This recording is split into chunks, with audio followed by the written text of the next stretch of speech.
We are live with Lance Cottrell. Lance is founder, CEO at Field the Boot. He's working for Founder Institute, just like I used to do. He's the venture partner at the Veteran Fund, board member at North Bay Angels. Lance is an exited founder, a board member, an advisor, mentor, an angel investor, and he transforms fledgling founders into startup titans. His nickname is the Boot. We will talk about why in a moment. Podbuyer is presenting that podcast. That is my podcasting company. If you want to start a podcast, monetize it through lead generation with podcasting, through YouTube AdSense checks, and to sponsors checks, you can go to podbuyer.com. We have a free ebook for you and a masterclass that you can follow to accelerate your podcast learning.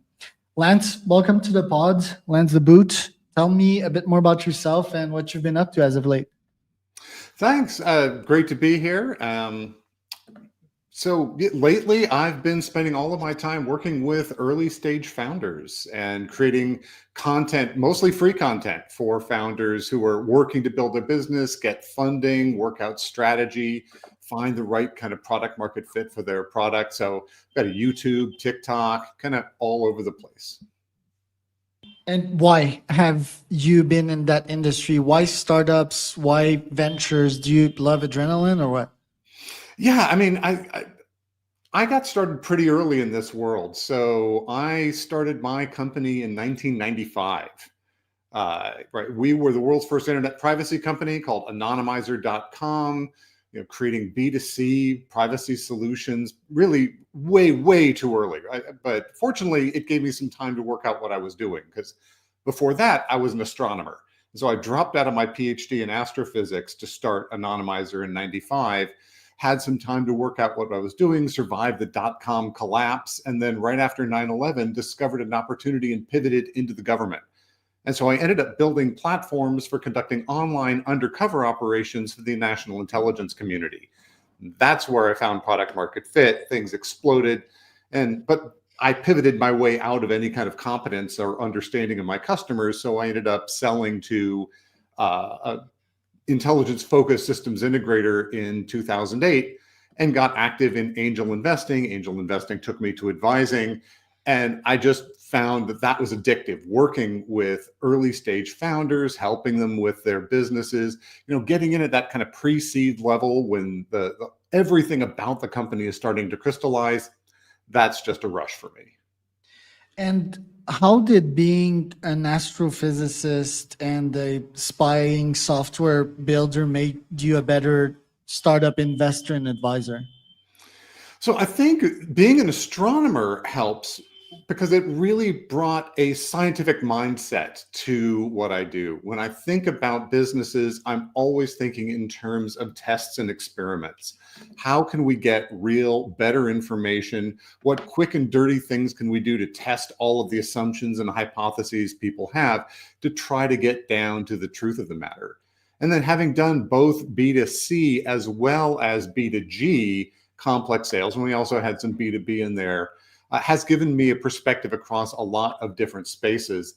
But then it's just repetition. One of the nice things about being an angel investor, and pretty quickly after I joined the North Bay Angels, they asked me to sit on the selection committee, which I am now chaired for many years, which means you see all of the companies coming through. And it's numbers. It's always about volume and data. So the more companies you see, the more your intuition gets refined about what's going to work, what's interesting, what's not, where are the common problems. And then that feeds back with the mentoring, where, I'm talking to over a dozen founders a week, which just gives you so much insight. What kind of insights have you got as of late? Anything with AI? With AI, it's really interesting. So obviously huge land rush into that space. But I think one of the problems that I've seen is so many companies that are trying to tout themselves as AI companies when they're just a company that is using AI in some of their business. And so one of the things I'm telling them now is we're rapidly getting to the point where saying, hey, our company uses AI is like being in 2000 saying, hey, our company has a website. Like, of course you do. This is table stakes. Everyone is doing that. What are you doing unique? What is it that gives you some kind of a differentiator or a moat about your use of AI? Or, just, hey, we're using AI. Of course we are. And here's what's interesting about our business. And it's actually something else.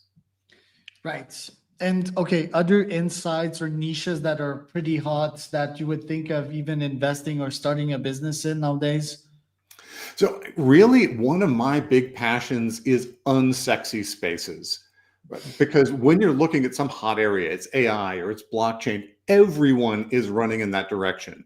Right. So, I'm just getting deluged with hundreds of pitches that all look very much the same. It's all the same kind of thing. Oh, we're building the next gamified, uh, multiplayer games on blockchain where we pay people to win. Like, yeah, great. I mean, this is the 1,000th one I've seen. That's not interesting. Whereas people who are kind of mid-career, have some experience, have been in industry, and have a deep insight into a problem that most people aren't aware of, those are areas that are really exciting. And there's some many, multi-billion, $100 billion opportunities hiding there in areas that most people don't even know exist. Right. And how do you split your time nowadays between advising and investing and building FTB?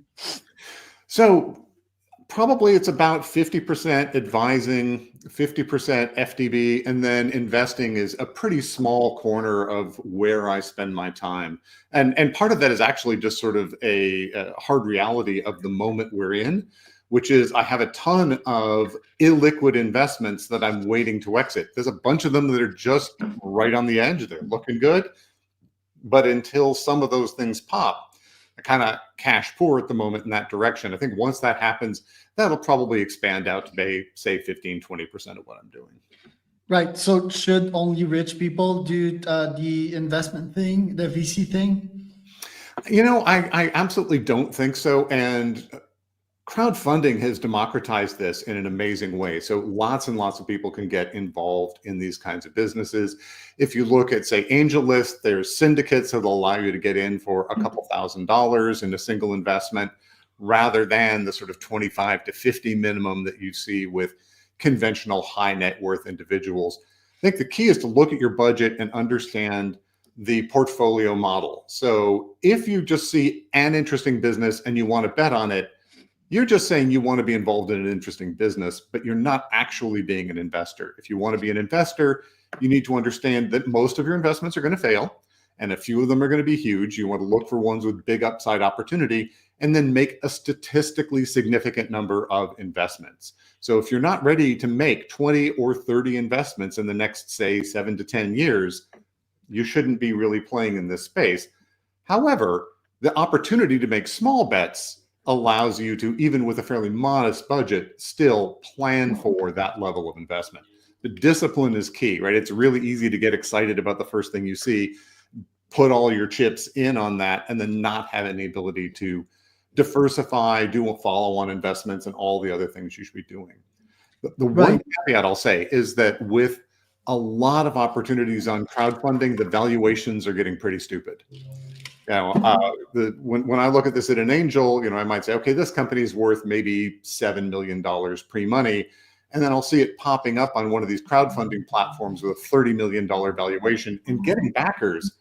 Like, I'm definitely out on those. But isn't that what the VC game is about? It's like a bubble and pitching value to the next investors, hoping to get some return.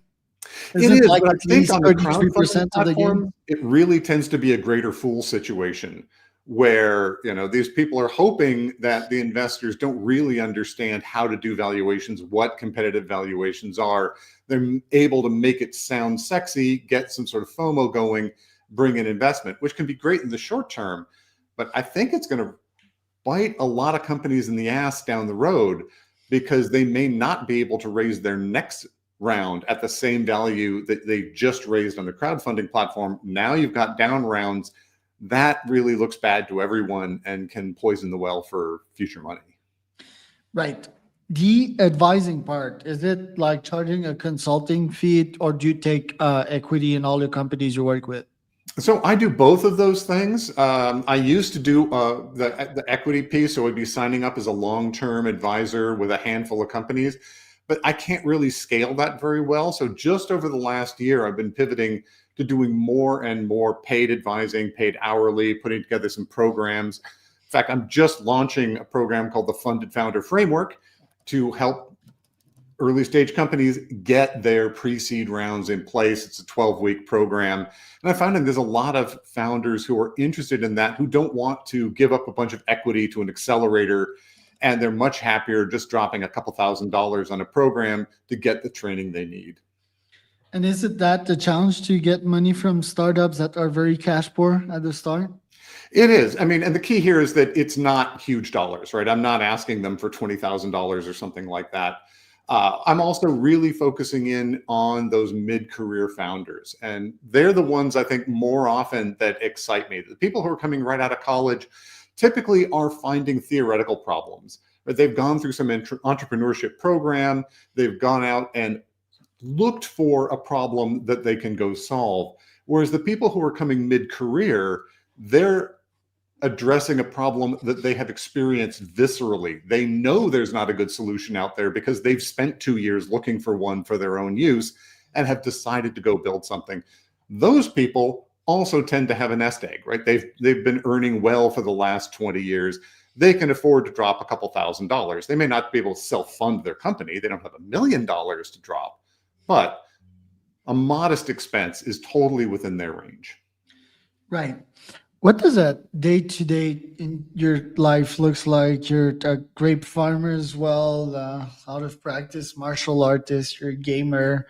How do you make sure that your day is fully balanced? It's full of joy, but also of productivity. You know, I think it really is about time management and carving out and defending the things that matter to you.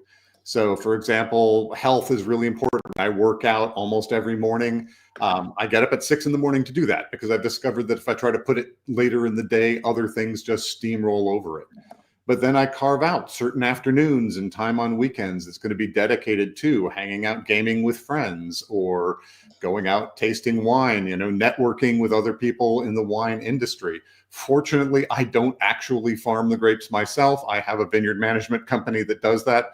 I actually harvested my own personal hobby amount of grapes once, just took 500 pounds. It was hours. I will never do that again. And we harvest about 15 tons most years. It's very impressive. What are you not good at?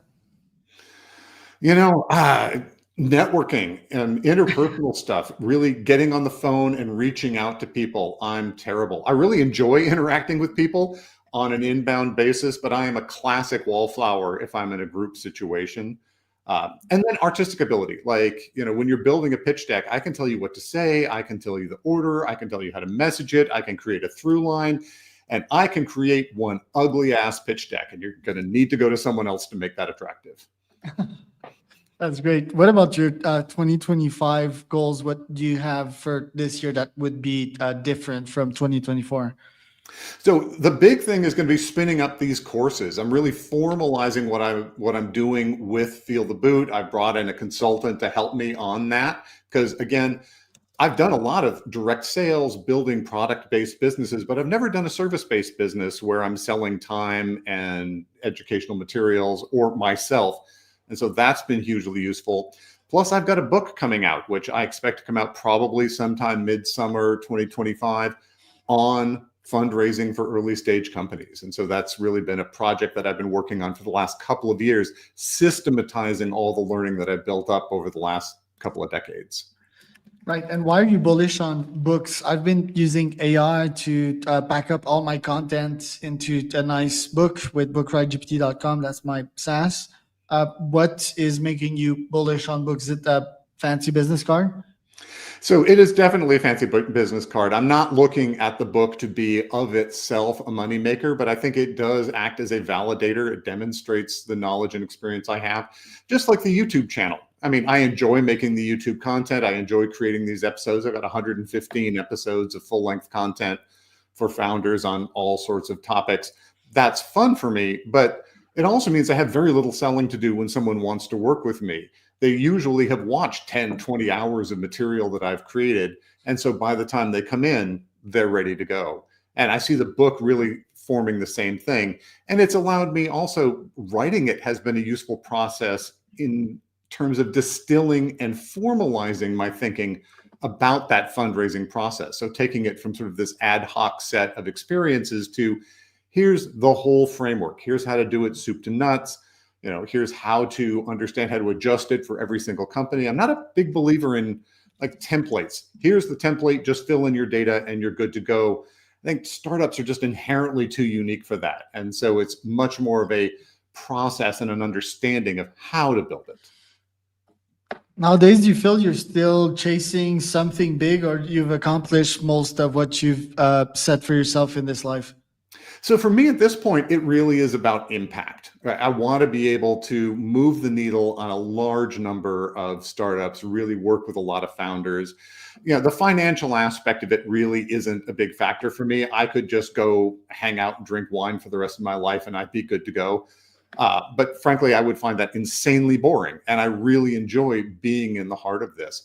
And actually, one of the reasons that I've pivoted to a paid model is the engagement is so much better. I find that when I do free pro bono work, I give free office hours, very often people will no-show on it, right? They just won't even turn up. But when they're there, they're kind of casual, they haven't prepared, they haven't thought through their questions, they're not ready to go and engage at a high level. Whereas if someone's had to prepay, they've written a check, they're going to be there and they're bringing their A game. And that's just so much more rewarding for me as well. Right. What kind of causes are you after? Like you said, impact and helping entrepreneurs is great, but what is not turning right in this world right now that you'd love to change? So, I mean, I've been active with Rotary International for a while. And so they've got a whole bunch of different issues that they address that are all very close to my heart in terms of education, vaccination and health. They've spearheaded polio elimination around the world, which we've almost brought to zero. I think that democracy is a really important one. I've gotten involved in a couple of different projects around that, in particular trying to make it relevant, right? And we see the way gerrymandering and things like that make it so that people's votes are almost irrelevant. Whatever your political position, whatever area you are in the United States, whatever sort of jurisdictions you're voting in, your vote is probably totally irrelevant. And that, I think, is just a huge problem. It makes politicians incredibly unresponsive on both sides of the aisle. And looking at ways of introducing things like ranked choice voting and open primaries and other things like that to provide transparency and legitimate choice is something that I think is going to be really important, sort of on a decadal time frame in the US. Right. And where can people find out more about you, Lance? So the easiest place to find me probably is on LinkedIn. So just Lance Cottrell on LinkedIn, or at Feel the Boot. And I'm Feel the Boot almost everywhere. feeltheboot.com, Feel the Boot at YouTube, Feel the Boot at TikTok, Feel the Boot at Instagram. That's where I'm putting out most of the free content. And that's a great place to start if you're a founder, you're looking for some help. Start there. When then you hit a wall that sort of canned content can't help, that's the right time to reach out to me personally. That was Lance Cottrell.